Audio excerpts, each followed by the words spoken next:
Hi, welcome to Rama Science World channel. So we are already learned about the average velocity and average speed. So now we are learning about the instantaneous velocity and instantaneous speed. So average velocity tells us how fast an object has been moving over a given time interval. Okay, but does not tells us how fast it moves at different instant of time during that time interval. Once again, we are repeating these sentences. The average velocity does not tells us how fast it moves at different instant of time during that time interval.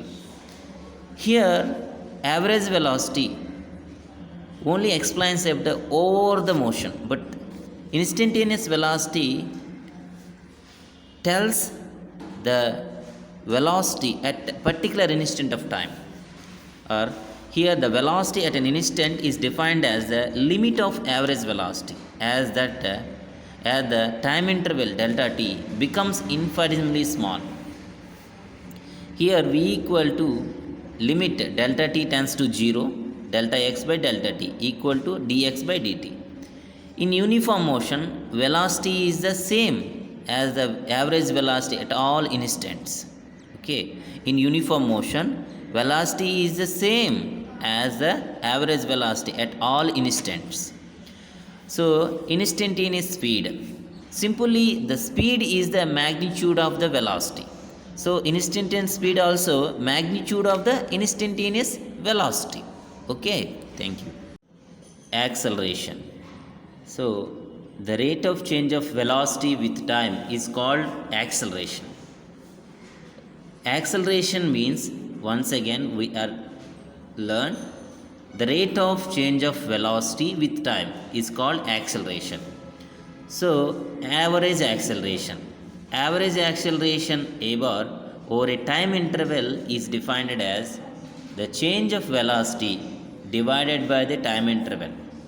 Here a bar equal to v2 minus v1 by t2 minus t1 equal to delta v by delta t.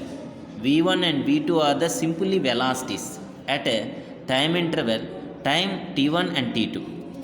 The units of acceleration is meter per second square. So now another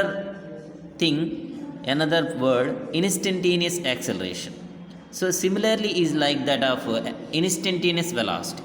So instantaneous acceleration is defined as limit of average velocity as the time interval delta t becomes infinitesimally small.